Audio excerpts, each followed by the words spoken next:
So the flag was new, the flag folding, that was all new. So, you know, I think it went well. It was a great turnout. So it was a great turnout too. It was just wonderful. I'm probably the only person that was actually here when he started out, because I think there aren't any that would, well, there might be some of the other people in the police department, but boy, that was so great for him. Yeah, he predates me, so there's only two left, and that's they're both part-time. Dean Blamer and Rick Walker, our property officer, our evidence officer. So yeah, that's it, and there's nobody left.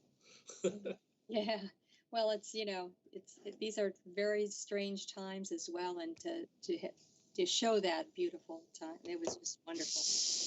Well, thank you. I'm glad you could come, and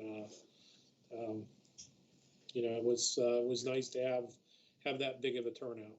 Bob Kelly said he wishes he could have come. He had hurt himself. I think he's had a little accident or something. And yeah, we actually went over and responded on that. So.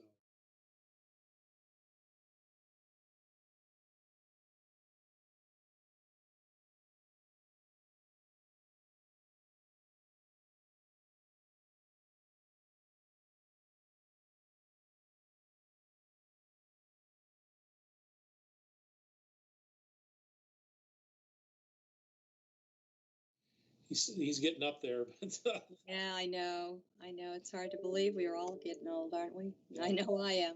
So, well, thank you. Absolutely. Chief, I thought that last call brought a tear to my eye. Both of them, actually, that was very touching. Yeah, that's again. I was telling Karen, I don't know if you were Ray. We continue to kind of work on that retirement ceremony. We've done the last call now for a little bit of time, but the flag folding, the 32 minute, 1 minute for each minute of service or each year of service is new. But you know, Justin Chesby and his crew did a great job of that flag ceremony. So I'm very proud of him. Yes, it was very well done. Thank you, and again, thanks for coming.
14th, 2021.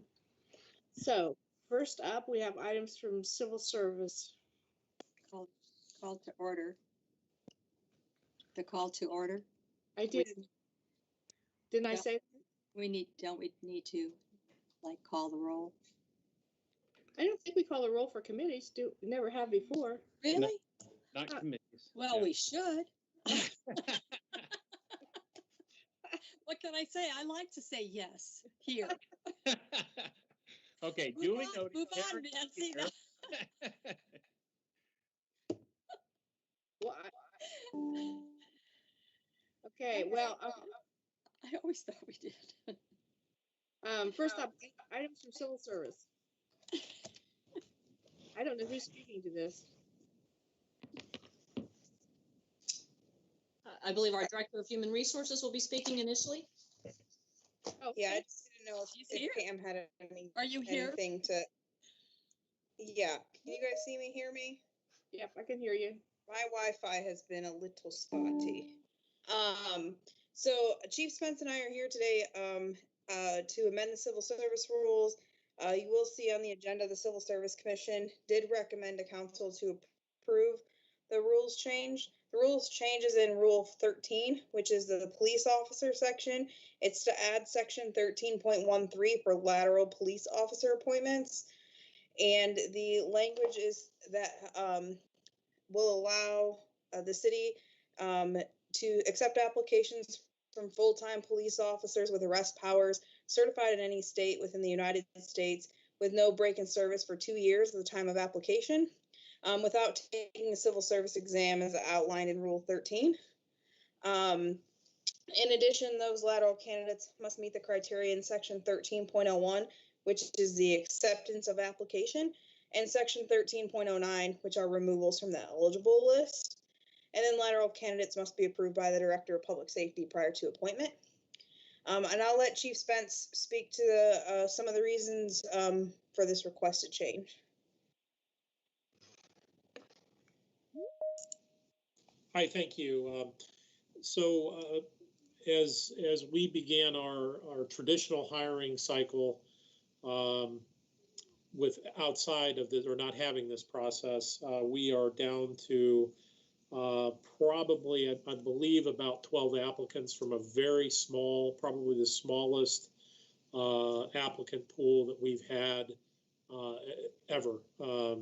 Normally, we would have around 150, 200 come for a test. When we got all said and done, we had less than 30 that had gone through the testing process. And then through the background process, that's down to a very small amount. We're facing essentially a critical staffing shortage due to unexpected vacancies, trying to fill those. I think we've spoken in the past about the hiring process, how long it takes from the time the applications are accepted, through the background process, through the training academy, and then through our field training program is about 18 months. Again, facing a critical staffing shortage. Other agencies in Central Ohio have made use of the lateral transfer option, which brings in seasoned police officers to the ranks. It provides a lot of opportunity. It also eliminates some risks. For example, if somebody were to not make it through the basic training academy, which is 7 months long, that's a significant investment in city dollars. And sometimes it's still an advantage. We have 2 recruits in the academy right now. But again, this will allow us to potentially attract some veteran officers with a lot of qualifications and skill that will benefit the city.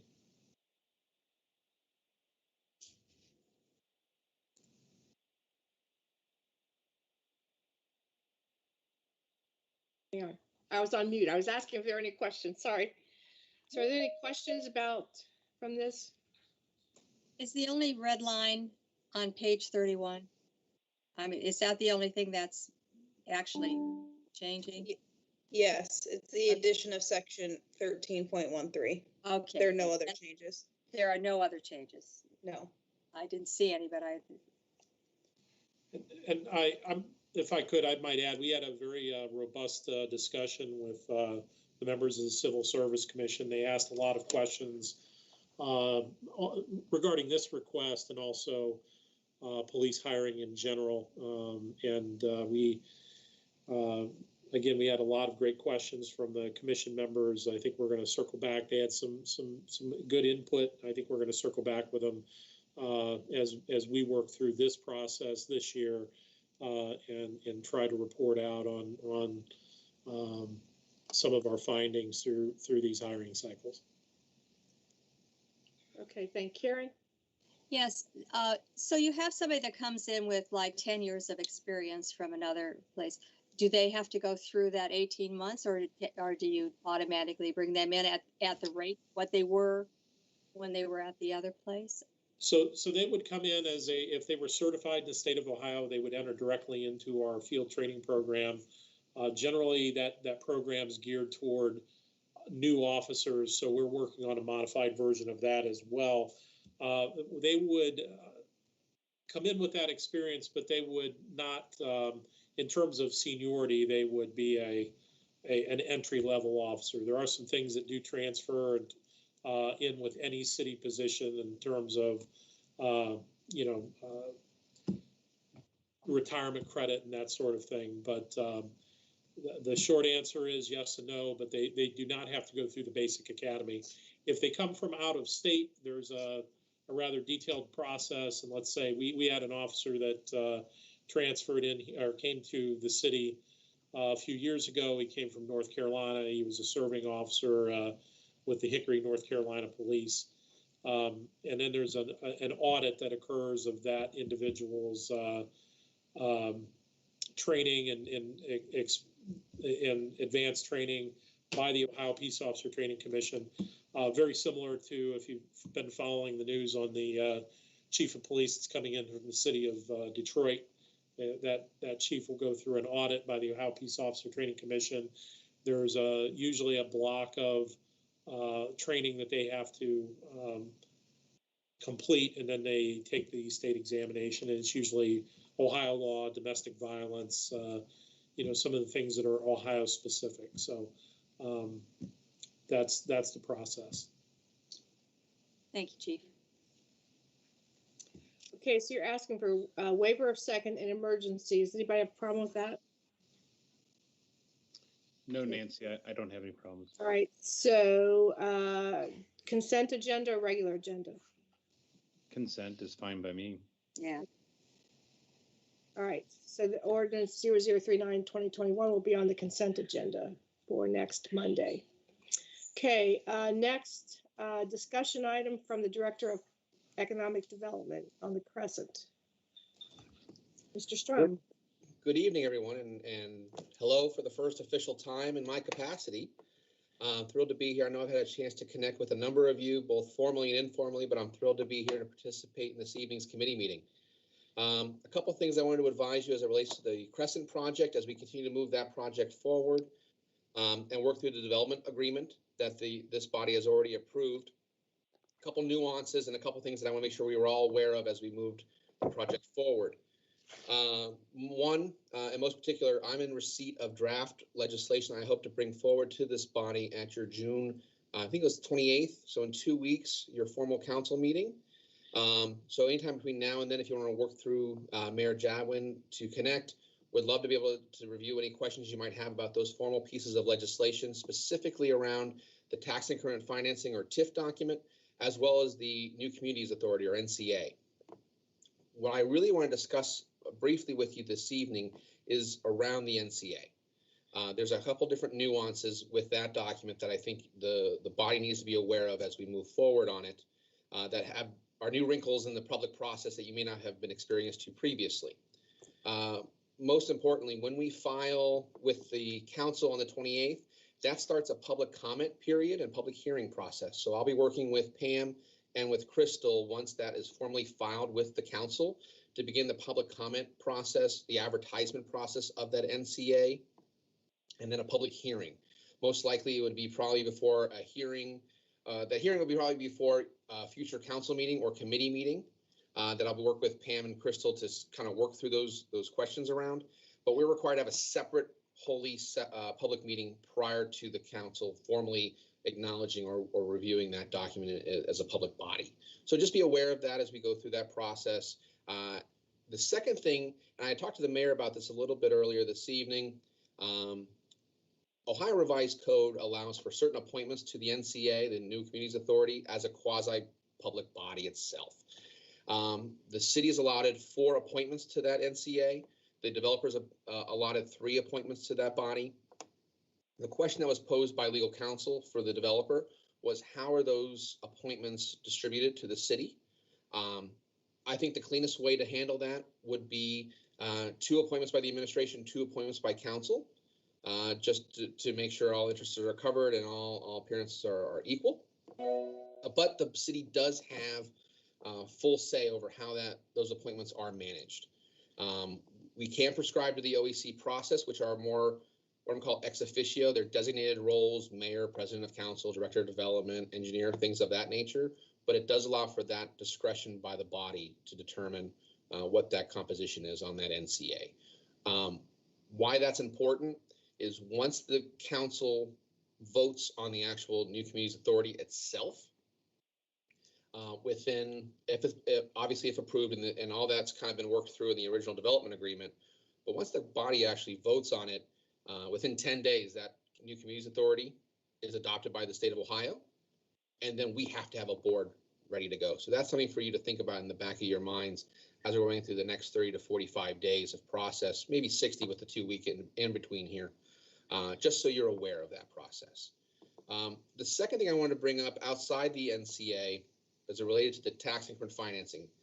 Again, I'm working through finalization of the draft language. I hope to send it over to Ray for his review.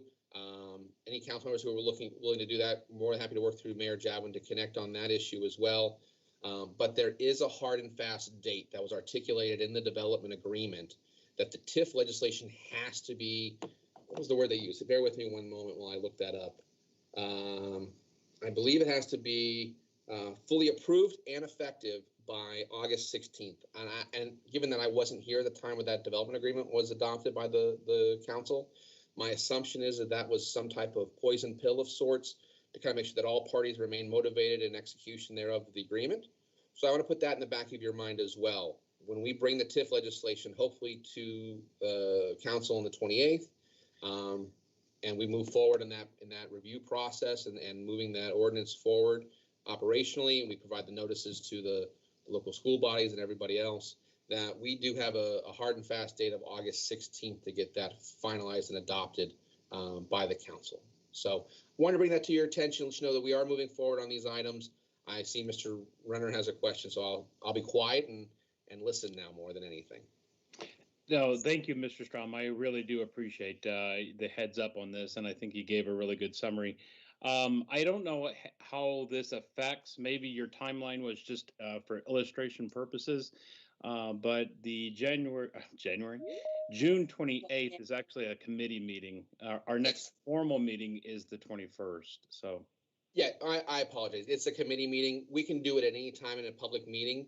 It just depends on when they want to file it. And I had targeted the end of the month to begin the formal process so that we could do, working with Pam and Crystal, backing out 30 to 45 days after that committee, just to kind of work through, what the next public hearing date would be for that legislation. It has to happen sometime between the 30th day of the notice of filing and the 45th day of the notice of filing, essentially. Gotcha. Okay. Well put. Thank you. When you say it has to be approved and effective, does that mean, like, if it doesn't have a waiver, it has to go, or the emergency has to be the 30 days after the signing? That's a great question, Councilwoman. My presumption, based upon what I'm reading here, is that it most likely needs to be approved, executed, put to bed, filed with any parties that need to be filed, per the development agreement that was arranged by the city and the developer. I'm sure if we need to go back and review that with the developer, if we run into an issue or need to extend it a couple weeks, I don't know what their appetite would be to extend it at that point, but I'm just reading what the language was in the development agreement itself. Okay, thank you. Mayor? If I could, I think that the date, that effective date in there had to do with the donation of the land and the Buckles South track. Right. That then would impact infrastructure, et cetera, else that needed to be laid. Okay. I just didn't know if we would start considering whether we'd need a waiver, emergency, whatever, with if that backing up the dates, looking at it. So, okay. Is there a resolution that this? I don't think so. They're not asking for any legislation right now. There is not. I just want to bring it up for discussion this evening. I do have an ordinance for the TIF, and I do have a petition for inclusion of NCA that we are finalizing, Councilwoman. Any other questions? No, ma'am. Okay, thank you. Thank you very much. I appreciate your time this evening. Sure, Good to thank see you. Next items from the Director of Public Service and Engineering. Good evening, everyone. We want to provide an update this evening to start us off. So we wanted to provide an update on the refuse collection delays that Gehenna residents have been experiencing, as well as many other communities over the past few months. And this is due to workforce shortages that we see locally and nationally. Rumpke, along with other collection contractors, have really felt the brunt of the labor shortage, which has also been compounded by some updated regulations at the state level, which restrict the number of hours that a driver can be on the road.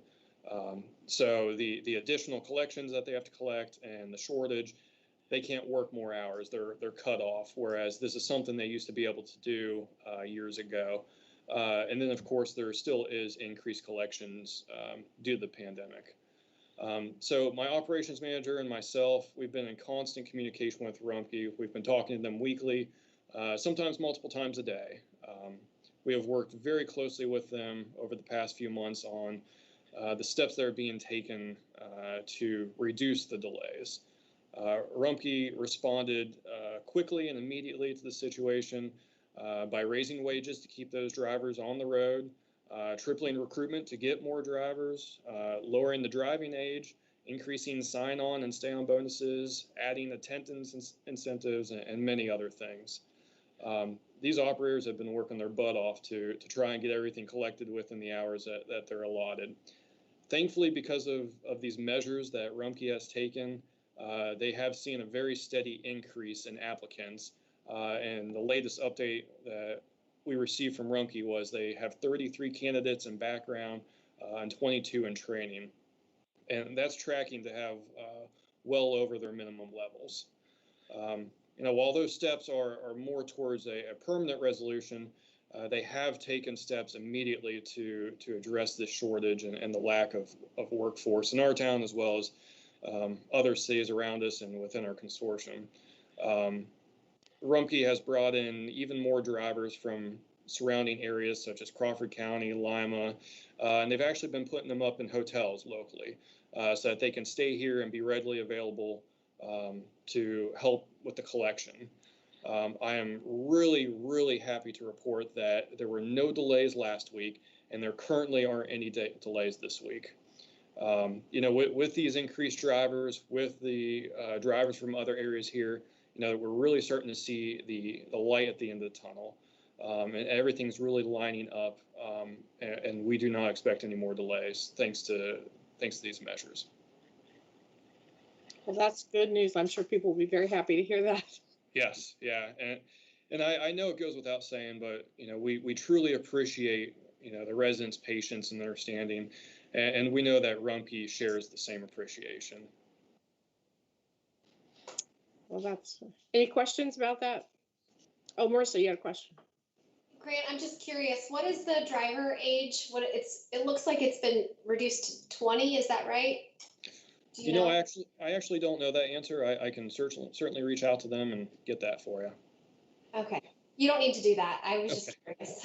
Thank you. No problem. Any other questions? Okay. No. All right, we'll move on. Next one, Ordinance 0033-2021. Okay, I'm going to go ahead and start this if I could, Councilwoman. Once again, we're talking about sidewalks. I know that this discussion, this is, I think, the 5th or 6th time now we've had this discussion coming before council. I know it's a tedious process, but I think we all agree it's a necessary one. This is a significant program for our city. I know we all want to be transparent. It's important for our residents to hear what has already been considered and evaluated to get us to this point, and to be able to respond to your questions, and also to take into account the questions that have been raised. Just to remind everybody, in case somebody's listening in for the first time, what this has to do really centers around the Americans with Disabilities Act, as well as state law. So Americans with Disabilities Act, under the ADA for short, we are required to comply with the ADA. So all of our access to our facilities, access to our meetings, our curb ramps, our sidewalks, all have to be ADA compliant. Under Ohio state law, under the Ohio Revised Code, sidewalk maintenance is the homeowner's responsibility. And we have to make sure that those sidewalks are being maintained in compliance with the Americans with Disabilities Act. Back in late April, I know we presented the ADA transition plan to council. That was the plan that was adopted. Part of that plan said that we would, as part of our transition plan to make sure that our facilities and operations were operating in compliance with the ADA, said that we would adopt a sidewalk maintenance program.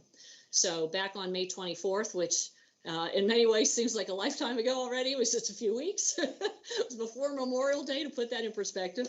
But we came to you with what is a proposed sidewalk code. This is a project that really has been in the works for almost 2 years. It's been spearheaded by our city engineer, John Moorhead.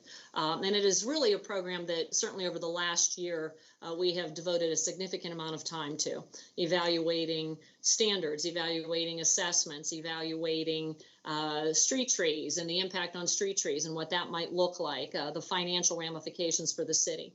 Ultimately, what this program is just a reminder for residents who might be listening in, either for the first time or again, is this sidewalk maintenance program really is an affordability tool for our residents. Homeowners under state law, it's their responsibility to maintain the sidewalk, but it is with great appreciation, thanks to the support of Issue 12, that we can put money to really front this program, where we can help residents to fix sidewalks that may need to be repaired, and then allow residents an opportunity to repay that back over a period of time.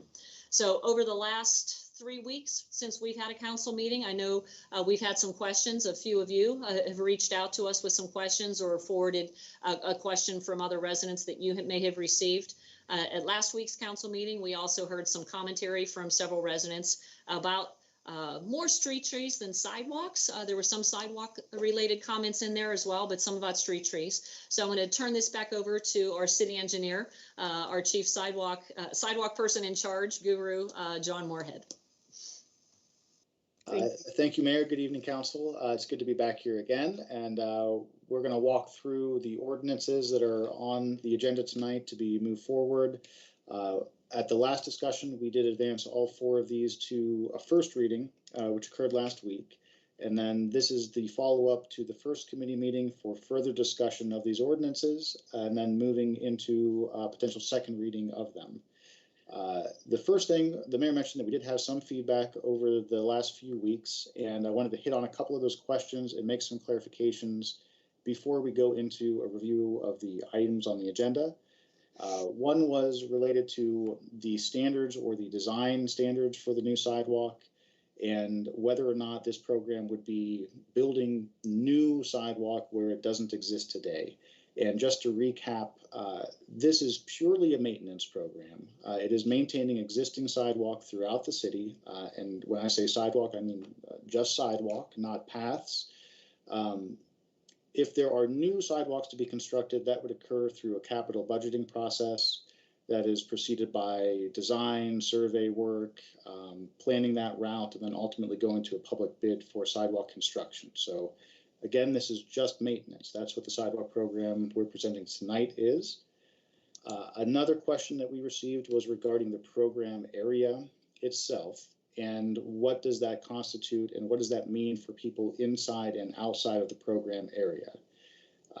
The first thing is that the program area is adopted annually by an act of council, recommended by the administration and presented to council, and within that area, the sidewalk program would be effective. Outside of that area, the same maintenance criteria do apply, and the responsibility, as the mayor mentioned, does remain the adjoining property owner's responsibility to maintain those sidewalks. So there are two things happening. There's a sidewalk program that's only active in this area that's adopted by council, and then there is sidewalk maintenance and obligations of property owners everywhere else in the city. That's always been the case. It's been that way in Gehenna for many years. One of the items tonight is simply updating the criteria for maintenance to be consistent between the sidewalk program and code enforcement activities elsewhere. The other question about that program area was whether or not a property that is outside of a program area that has been adopted can be brought into the program afterwards once the program is underway. And the answer to that is no. There's a number of reasons. One is that the legislative action to create the sidewalk program, there's a resolution of necessity involved, there's an adoption of the program area. Those action steps kind of precede each other, and they set a course for the eventual replacement and repair of sidewalk. So once you're underway in that process, going back and revising to include other properties isn't a possibility. It's also a major consideration that we streamline and consolidate the repairs that are being performed into geographic areas that are concentrated, so that the cost of the work doesn't reflect mobilizing from property to property across the city, and it remains affordable to everyone involved in the program. I believe there is also some legal ramifications to moving in and out of the sidewalk maintenance criteria areas, which I don't know if our city attorney is on tonight, but he was maybe going to address some of that for us. Mr. Malarski, are you? There we go. Yes, I am. Basically, what I was asked about that was, what if we have money left over after we've gone through the section? Can we just use that money to expand the program during that year? Legally, you can to an extent, but it has to be fair and equal to everyone. And that's where the real catch draw is, because by the time we get to the point where we know where the money is, then you have to set up some sort of mechanism in which everyone has a fair and equal chance to apply for that money. And that's where, when we were talking before, we were stumbling, trying to find a way to make that happen and still maintain the legal necessity of everyone having a fair and equal chance of doing this. As long as you can divide off certain, such as when we pick a section to be the primary section, as long as everyone within that area is treated the same, then that satisfies the legal requirement. Once we step out of that area, then everyone in the entire city has to be treated exactly the same. And then people may not have the same way to apply. They may not be, may have other things. So that's where we were running into the problem. So yes, it technically could be done. However, the enormity of being able to do that throughout the whole city is where we were faltering, trying to figure out a way to do it. Does that answer your question, John? Yes, it does, and thank you.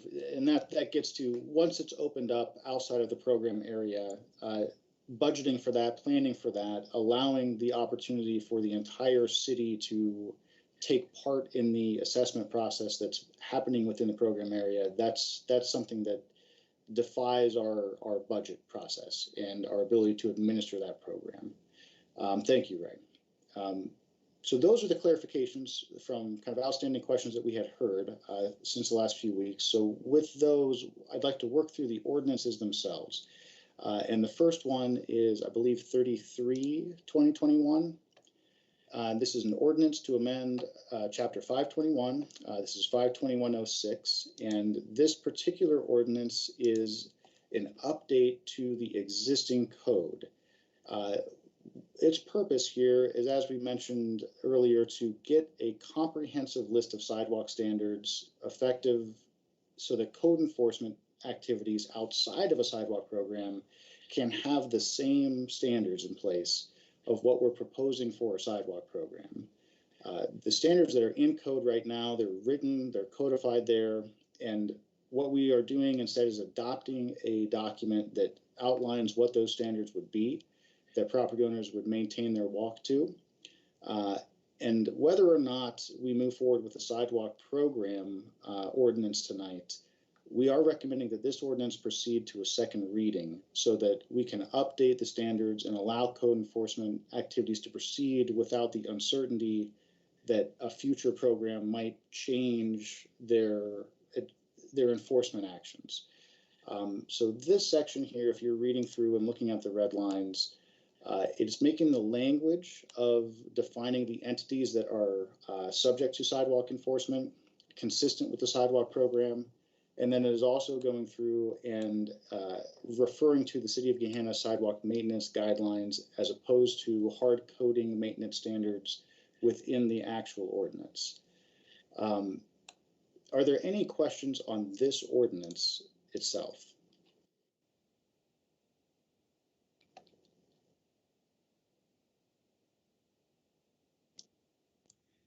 Okay, no questions? So are we okay with moving this forward to then second reading on the next meeting? I am. Are you okay with being on the consent agenda? I am, I don't see it. Anybody have an objection? Okay, so this will be on for the consent agenda, ordinance 0033.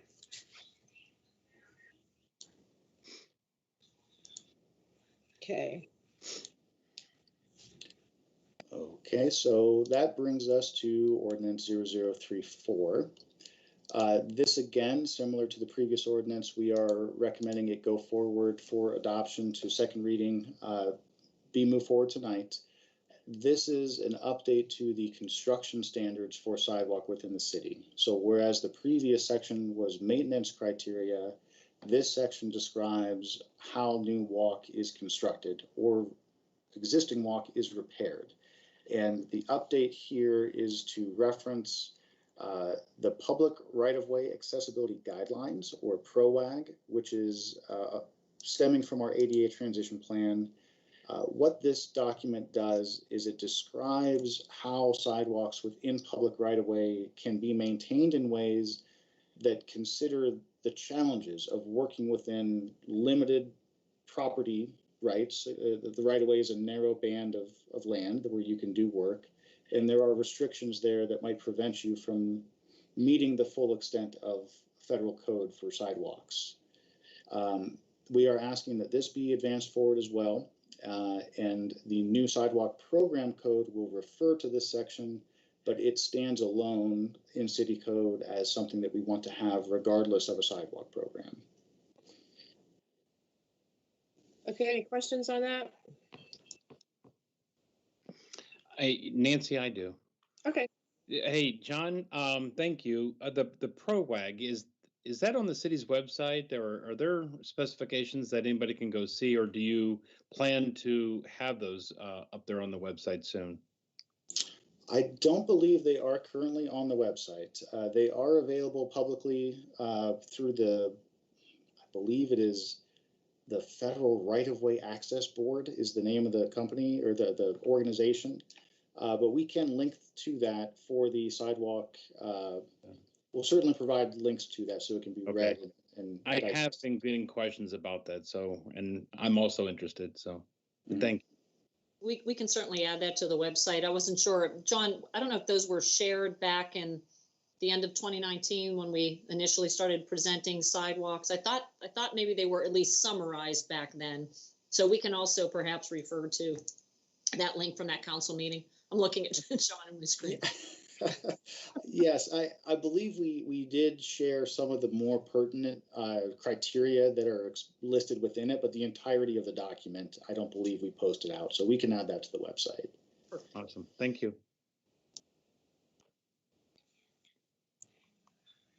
okay, so this, okay, this, I keep losing my agenda.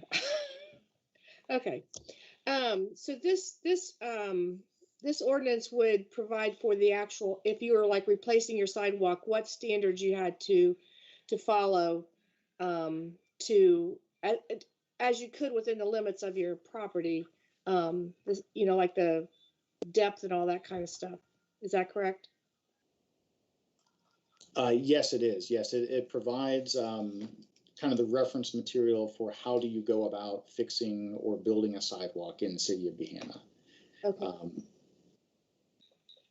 Okay, Mercy, you have a question?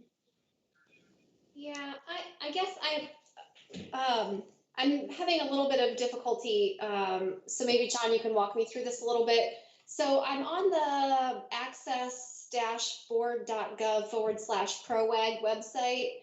And the only thing I'm finding is proposed. Maybe if there's a little bit more guidance as to what the actual ProWAG is or the adopted ProWAG, that would be helpful. You're smiling. There must be some more story there. And then I've got another question. Yeah, you found it. That's it. That the added story there is that those standards have been proposed for nearly a decade now. I see that. And so they are effectively the standards, and they can be adopted. And this is something we had a discussion with some members of the Federal Highway Administration about those standards. And they do recommend that communities adopt them and use them in their current edition as they've been drafted. And they've been saying for many years that they're going to be adopted, they're going to be finalized and formalized, and it just hasn't occurred. But the proposed version of that document hasn't changed. I forget the date. You may be looking at the date on the cover sheet of it now, but that is the reference that is really the most modern and effective tool for looking at ADA accessibility within public rights of way. So I appreciate that. I guess I'm just a little concerned for the sake of clarity, like public clarity around it. Are we adopting ProWAG then? Is this a tacit adoption then? And maybe we should be more implicit, or I'm sorry, maybe we should be more explicit. And I see the mayor nodding, so maybe we're on the same track here a little bit. I just want to make sure that this is easy for people to understand and implement as possible. And I know we all share that. So what can we do? Well, I was nodding to confirm that we're adopting the ProWAG standards. So. Yeah, so I think that in adding a link to this to the website, as Mr. Renner described, maybe it's possible that we add some description to what that is, and explain that as you go and follow that link, you see that it's listed as proposed, and just that understand that is the current effective edition of that, which we are adopting. And it is recommended by federal authorities that is the reference material for this application. Could we, and this is maybe a Ray question too, or something that could be addressed, is along the lines of adding that to this 90301, just that the city of Gehenna adopts the proposed ProWAG current edition, as of the, I guess I would just ask for some clarity around that. Maybe it's not going to hurt for us to identify that. And then along the same lines, the last line of the statute, repairs to existing sidewalk shall be approved by the director or designee. Can you help me walk through what that approval process is and how that's kind of, is it a permit? Help me understand. Yeah, any work in the public right-of-way requires a right-of-way permit, which is administered through the Public Service Director office. And that is a free permit. And what we ask in that application is that the applicant lists their name, their address, what they're doing, and their contractor. The what they're doing is the pertinent part to this last sentence. And repairing sidewalk there are many methods to do it. And some of those methods are proprietary. Some of those methods are newer. They evolve. There are, for example, I think recycled rubber tire products that are out there that didn't exist, 10, 15 years ago. So what we would like to do is provide residents a fair amount of flexibility in what method they use to repair a walk, so that if they have something that works for them that they want to try, we can evaluate that.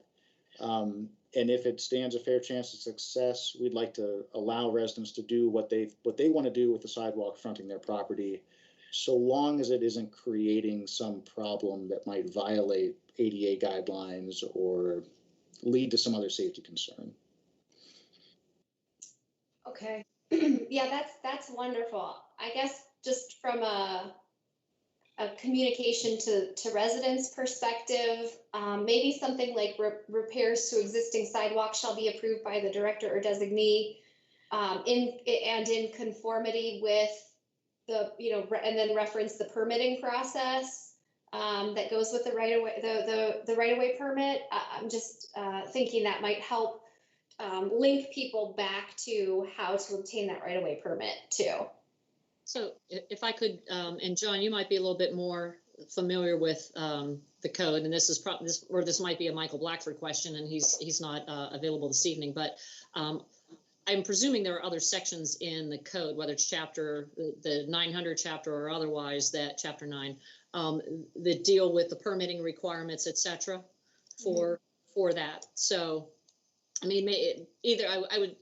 If we're going to modify it, I would suggest maybe it refers to section, and pursuant to section 999.99, whatever that is, or if that would solve the problem. Yeah, I think that's exactly what I was thinking, to help kind of connect these two pieces so it makes sense. Yeah, and we do have a comprehensive right-of-way ordinance that's in code right now, and within that section, it does go through and describe that permitting needs for work in the right-of-way. So I think we could refer to that section following this. As part of the sidewalk program, I know we've discussed frequently asked questions documents, guidance documents for residents to maybe understand what are some common methods for sidewalk maintenance? What are some other things they might not know about sidewalk maintenance that would be beneficial to them? So I think as we go forward with this program and this process, communications of sort of everything involved with this is an important process that we're going to be engaged in as we go forward. So clarifying any confusion over this kind of type of thing within the code and within just direct communications to our residents is going to be critical. And to that point, I'll just jump in that I know our communications team has been a part of all of our discussions around the sidewalk program and the ADA transition plan, for that matter, as they have both evolved. And part of the plan eventually is, once this is adopted, that there would be comprehensive communication developed and sent out to all of the residents, and actually utilizing and involving whatever firm eventually gets hired to assist with this to help us write that. But communicating this, we even talked about featuring John in a video, because we like to put our people in videos, just talking about, here's how the sidewalk program works, here's what the requirements are, and just so that they can understand how this new plan is going to impact them and roll out too. Thank you, Karen.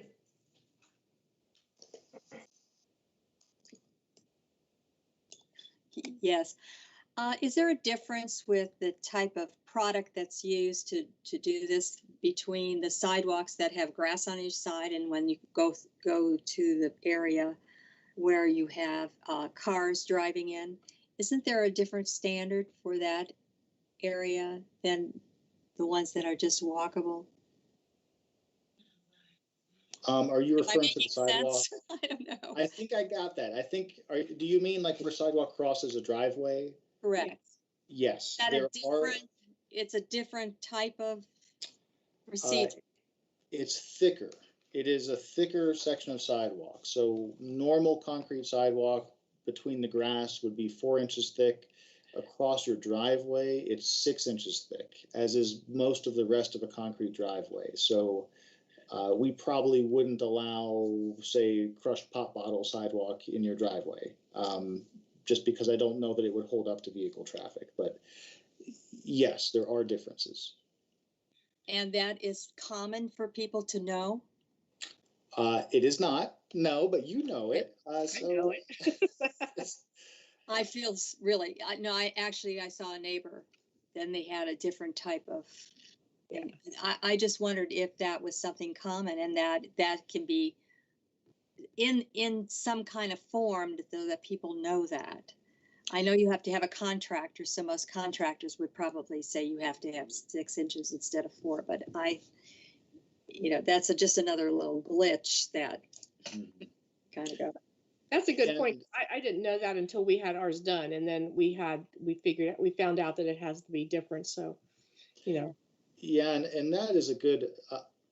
We hit on a similar question or a similar answer that I'm going to give in the 24th when Mr. Schnetzer asked a question about what do all these specifications documents that are also in this 903 section address.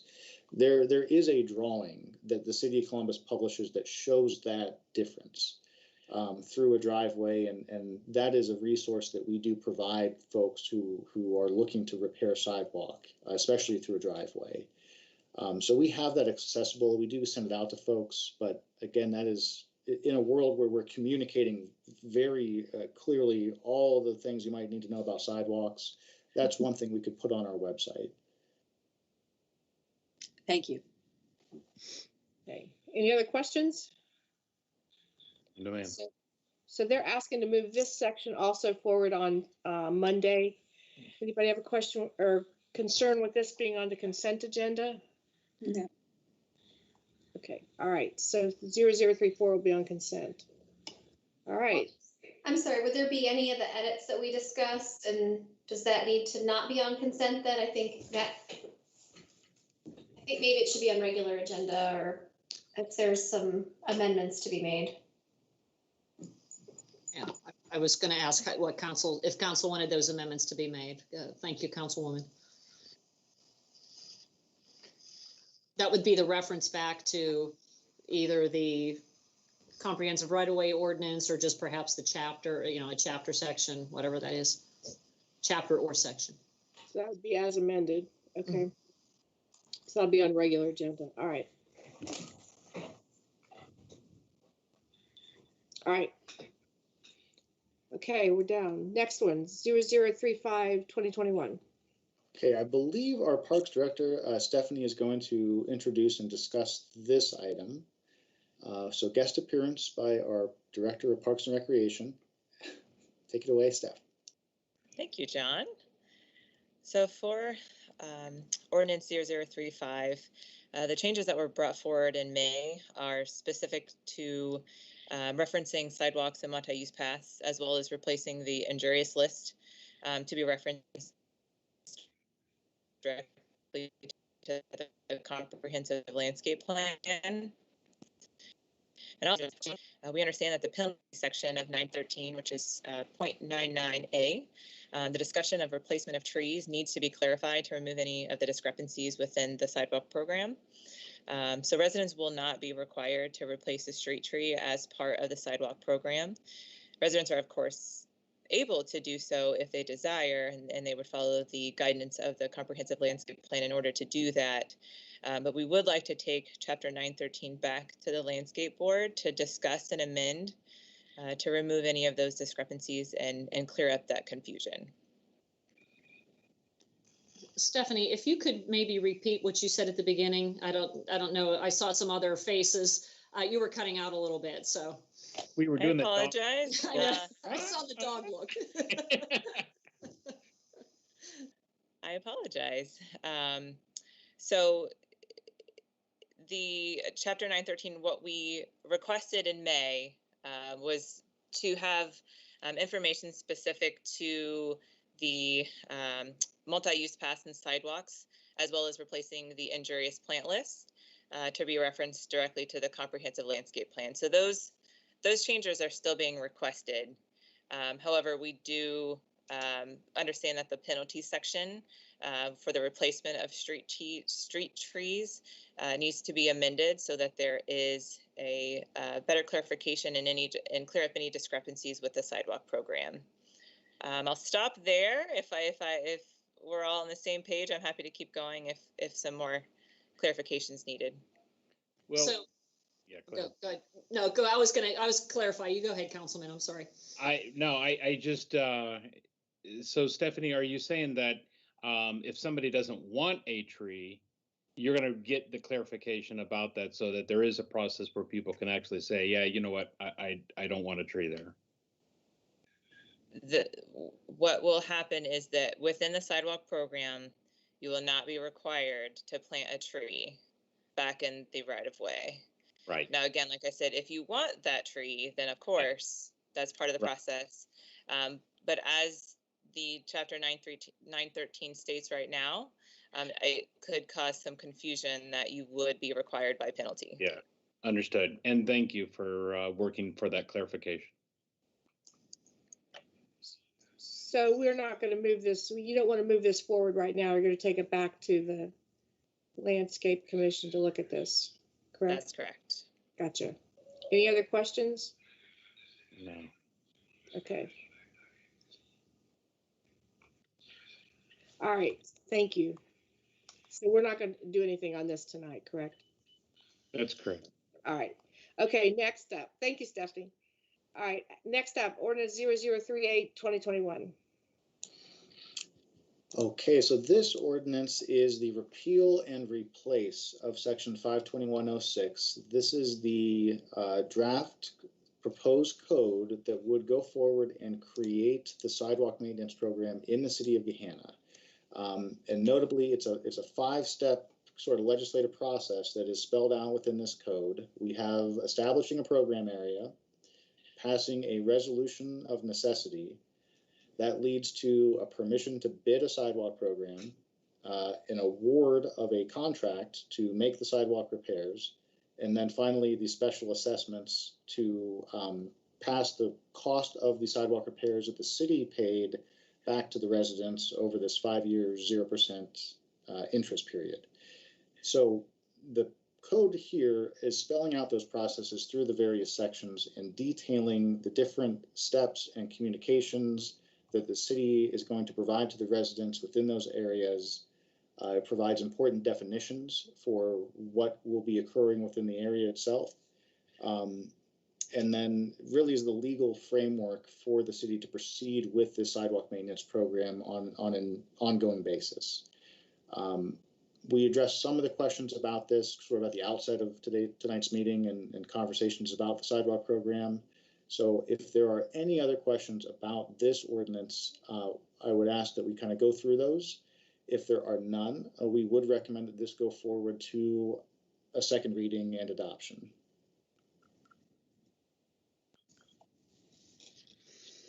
Any questions, comments? No, ma'am. Are we okay with moving this forward then? Yeah. Okay. All right.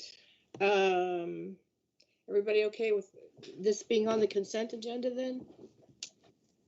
Sure. Okay, so 0038. All right. Okay.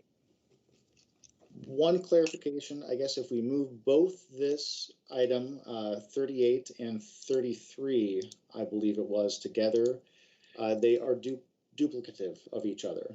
And so we'd want to make sure that we take action on this rather than 33 as we're moving both forward to a second reading.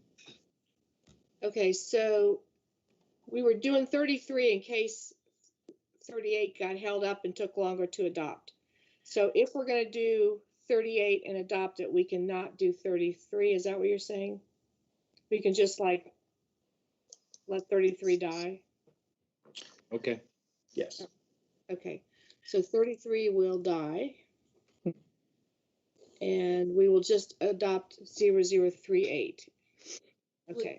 Would it be possible when the agenda is done to, I don't know if we have to do them in numerical order, but perhaps there's the vote on, well, actually, if you're doing them on consent, it won't matter. Never mind. Disregard that remark. All right. All right. And I think we could, okay, all right. All right, then that's settled then. Okay. Next up, item from the mayor. Yes, this is a proposed ordinance that would address the issue of unwanted and unsolicited print materials that are often found in sidewalks, driveways, lawns, wherever they can be thrown. This is an issue that actually came up last fall. We had a Gehenna resident, Miss Lori Barber, had reached out to Councilman Renner about her concerns about this and asking if anything could be done about this. Councilman Renner forwarded those and shared those concerns with me. And then the city attorney and I began to look at other municipalities to see what they had in place and to research prospective code language that might be able to be addressed addressed to deal with this issue. We've been working on proposed language for this ordinance for some time. And given the last 4 or 5 code sections that you just went through, we quite frankly had to put it on the sideline until we got an ADA transition plan and a sidewalk program developed and able to be presented to you. Again, this ordinance, what it would do would make it unlawful for an individual or an organization to distribute, place, or deliver unsolicited written materials to a premise. Unless it is placed in one of several, it could be in one of several different locations or methods. Something could be left on a porch, could be left as a door hanger, could be left between a storm door and a front door. Sometimes there is a mail slot that can be used for other packages other than U.S. mail types of things, or a hook on a mailbox that is for non-U.S. mail packages or materials, or certainly by handing it personally to the homeowner. So it's things like tag day for kids at the high school or other information like that, that it is distributed typically door to door, still can be allowed. You just can't throw something, from the street into somebody's driveway or sidewalk or lawn. So it has to be with one of those designated places proposed and outlined within this ordinance. It would be punishable by a fine of up to $150 per violation. So I don't know, our city attorney, I know, is on the line as well. I don't know if he has anything he would like to add to this before I open this up for questions. Not really. I think you explained it pretty well. And to that point, thank you to our city attorney for his help in this. And also thanks to Councilwoman Bowers. I know she's had an interest in this as well and following this along and offered some comments on this, and also to Councilman Renner as well for his following up on this through the last several months and offering comments too. Any questions or comments? No, thank you. And thank you, Mayor, for really responding to the constituent. And a lot of people in Rural Manor are going to be very happy about this one. So thank you. Oh, no, it's my pleasure. I think our snowplows will be happy when those papers, because they get caught up in the gutters and they end up all over the place. Like a grant. Well, I really appreciate this because I have asked for this, I would say at least probably 2 or 3 times past, and was always told it was a First Amendment issue and there was nothing that could be done. And probably 10, 15 years ago, and then maybe, I don't know, 4 or 5 years ago. So I appreciate this. So this is good. Thank you very much for that. Okay, any objections to this being on consent agenda? No. Okay, so 040 will be on consent agenda. 0040. Okay. All right. Items from council. Resolution 016-2021 for annexation of property this property is still in Mifflin Township? Surprising, isn't it? Yeah, it was. I looked at that. It's just like a little finger of land there. Okay. So who's going to address this? I don't know.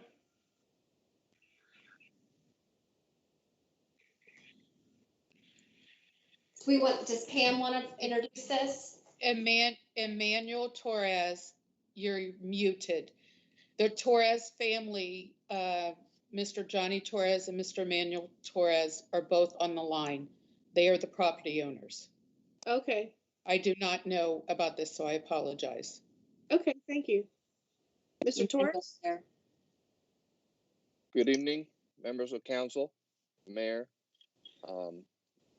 It's an honor to be in Long front of all time of no you, and see. Long time no see. it's been a little while. I'd like to first acknowledge the presence of Johnny Torres, though he is my father and resident of Gehenna at 730 Codette Road. I am here at simply the capacity of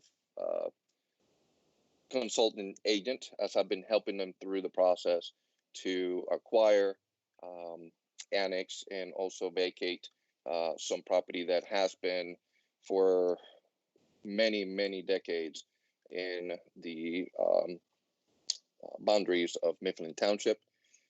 And it is directly south of the 730 Cadet Road, just eastward of the sound barrier wall in 270, on the closest intersection of Penny Lane and Cadet Road. So where the Penny Lane apartments are located, just to the west of them. And this resolution is concerning services to property proposed for annexation of approximately 1.465 acres, which currently resides in the Mifflin Township jurisdiction, owned by Johnny Torres Guzman and Amelia Cifuentes Torres. The parcel ID is 190-003163, legally named Cadet Road. And we are respectfully requesting the city of Gehenna to provide the services and pass this resolution concerning services. And please know that the purpose for this annexation is so we could then develop the site to build a single family residence for my younger sister, and hopefully bring her into the community. She is an outstanding citizen. She is a teacher of this Columbus City Schools, and currently the residence in which she has lived for many years, that area way dilapidated, and the safety has unfortunately run down, and we need to hopefully, with your approval, get her into the safety of our city and your community of Gehenna. Is this a separate parcel from the parcel that your father's land sits on? It's separate? That is correct. That is correct, Council Lady. This parcel is again 191. Right. Well, I'm sorry, 190-003163, which is a Mifflin Township taxing jurisdiction. My family has a 025 taxing jurisdiction, and forgive me, I don't have their parcel number, but this parcel itself is divided, if you will, by what was previously Cadet Road. If you could go back in time, pre-270, Cadet Road crossed across onto the west side. There is a portion of that right-of-way that currently is within Gehenna city limits. Essentially, that right-of-way ends, I'd say, about halfway through the length of my parents' property. And then from that point, which is about 70 or 80 feet going west, there is a portion of right-of-way that is still within Mifflin Township. And we have recently successfully vacated that, and the county auditor's records, which show that portion of the right-of-way also added and combined to the main parcel in question. Okay. All right. I'm just curious. So when he bought his house, was that included in it, that piece of land? No, ma'am. That has been subsequent. Yeah. Had this, it's my understanding with some conversations I've had with the property owners of the Penny Lane apartments. The portion that is in question here for annexation, they thought it was part of the Penny Lane apartments prior to it going into state forfeiture program and ownership, which is how we were able to acquire via auction. That portion of the right of way separate from everything. And then the lot itself, which originally was 1.3 acres, give or take, just sat there. And between my family and the Penny Lane Apartments over the last, goodness, Father, how long have you owned? 10 years? Yeah. They have maintained that property just in kindness. Okay. All right, thank you. Any questions, any other questions? No, Nancy, if I may. Yes. Emmanuel and Mr. Torres, it would be a pleasure to have another Torres to join the Royal Manor area. So I look forward to that. And I also, if I may go off a little bit, I'll skip a little bit, but I don't know if all my colleagues on council know of your current role and how you are serving the county. Emmanuel is an assistant director with the Economic Development Planning, joining Jim Schimmer at the county, and he is doing a fantastic job. So, oh, thank you. Thank you. Thank you. So does Jim Schimmer give you a whole lot of funny things that he makes up and you have to laugh at them? He tries, but I think I still have a little leg up on him. He gives me one every Morpsey time. There's one right. I do have a new nickname now, so we'll give him that. Council members, thank you so much. Mayor Jadwin, it's an absolute pleasure to be in your presence once again. All right, any other questions? So can this be on the consent agenda? It's a resolution, correct? yes. Okay. Anybody problems with this being on consent agenda? No. All right. All right. All right. Thank you. Thank you very much. Thank you. Have a good evening, everyone. Good night. Thank you. We'll come and visit you. Yes, please. Plenty of good food. We'll be there. Of the chef. Bye-bye. Goodbye. All right, next resolution 0014-2021. Yes, I thank you, Chair. I think we all received an email requesting that we take notice that June is Brain and Alzheimer's Awareness Month. So this is a fairly simple resolution designed to help raise awareness of this issue. This was the most of the requested language from the resident that had brought this to our attention. And I thought as important as it is bringing awareness to Alzheimer's, and as I mentioned at our last council meeting, seeing that there's some new progress and some potential drug therapy that's being rolled out, I thought this was something that we could do as a body to recognize Alzheimer's Awareness Month. Any questions? No. Comments? Okay. All right. Everybody okay with this being on consent? Sure. Yes, ma'am. Okay. All right, next one. Resolution 0015-2021. Yes, thank you, Chair, again on this one. This is an initiative that is being spearheaded by All Aboard Ohio, a nonprofit in conjunction with Morpsey. And I think Councilwoman Angelou can perhaps speak on this if she wants to as well. But this resolution was written in collaboration with Morpsey and All Aboard Ohio. I did notice that there was a word omitted in the first line, and I sent you all an email about that. So we would just need to amend that before it goes on, if it goes on to the regular agenda or onto committee agenda, council agenda, excuse me. It should say except Kentucky, and I did send that correction around. There's a lot of excitement around expanded infrastructure, particularly around expanded rail services, and how important it would be to the economy and the economic development of our region. I think Gehenna is particularly well poised and well situated given our proximity to the airport, 270, I-70. So I thought that this would be something that we would want to address as a body to show our support.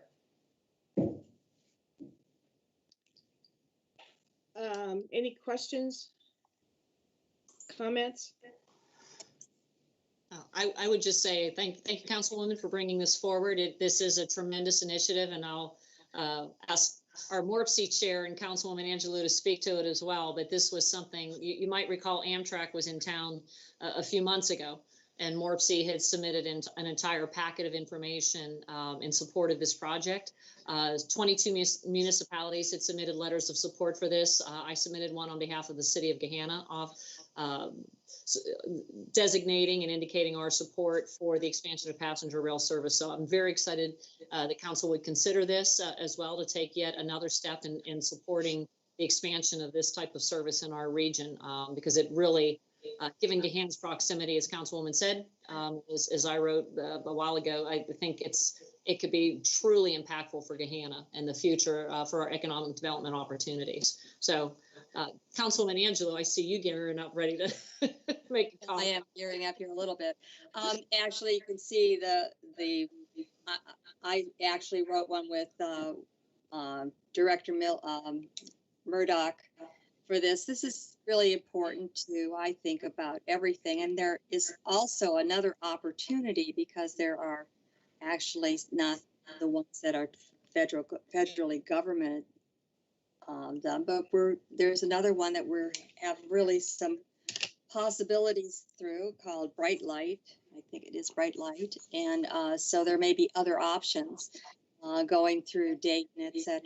This kind of goes in with Hyperloop. We were doing, as we were both doing Hyperloop, we were also doing rail, as well as the kind. So this is well fitted for us, and I want to thank Mayor Jadwin for writing her particular letter so quickly, so that she always responds to the things we ask her to do. That more, would you write a letter for that? So thank you for doing that, and thank you for coming up with this.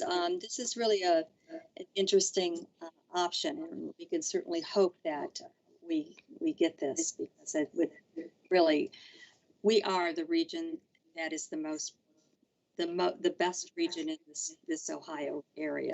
And so I'm very proud of what's happening on this.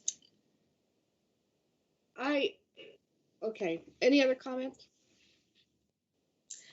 I just didn't want to miss the opportunity to also acknowledge that right after I brought this up at the last meeting, Mayor Jadwin did send around the information, and I apologize if I had missed that in a mayor's report before, but I very much appreciated that, and I think that this is a great way for our council and our administration to stand in alignment on this, on a really important economic development issue.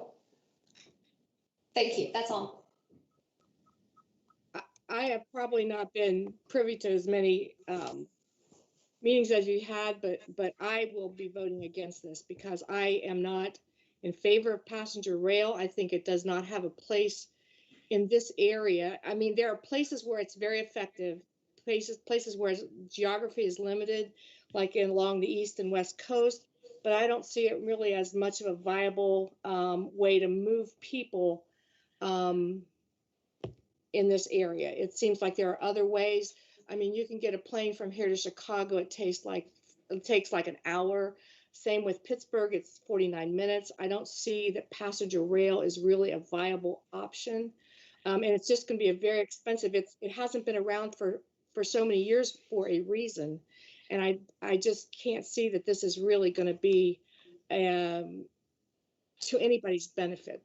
And that's my opinion. I have not been, like I say, I know that there are areas like on the East Coast when you've got or the West Coast when you've got the mountains and the ocean, and in between you have very limited geography in between those two landforms or geographic features. it's very effective there. I just don't see that comes into play here. And so for that reason, it'll have to be on the consent or the regular agenda for me. Isn't America wonderful because we get to show what we feel, and that's perfectly good. Yeah. Thank you, Nancy, for making that. I mean, okay, that's enough said. All right. Next, It's a great place we live in. Next up, resolution 0017/2021. Are we going to put that one on anyway? What? It can, what? We don't want to put it on consent. No, it's on regular agenda. Okay, I'm sorry, I didn't hear you say that. Oh, yeah. Okay. Okay. The last agenda item I have requested is a resolution recognizing June 2021 as LGBTQ Pride Month in Gehenna. I do understand that maybe not all my colleagues are going to see this the same way that I do, and I respect that. I want to say that up front, that I completely respect that. I do think that, our community we do have shared values, and we have already incorporated these shared values into our city charter. These are respect, love, equality, and welcoming of all of our neighbors into our community. The resolution to me is important because of visibility and acceptance of people who were born LGBTQ. Helps reduce, it actually helps save lives. And there's research on that from various organizations and institutions. By having a public statement to this effect, like what we already have in our charter, a resolution by affirming acceptance can reduce suicide and self-harm as well as other mental health issues. And again, I appreciate very much that Mayor Jadwin has already issued a mayoral proclamation. It's been fantastic to see community support from the CVB, from the Gehenna Sanctuary, and other organizations across Central Ohio and Gehenna in particular. So I thought that it was important that we show cohesion and alignment again with the majority of our community. And so I am respectfully requesting that this resolution be added to our regular agenda.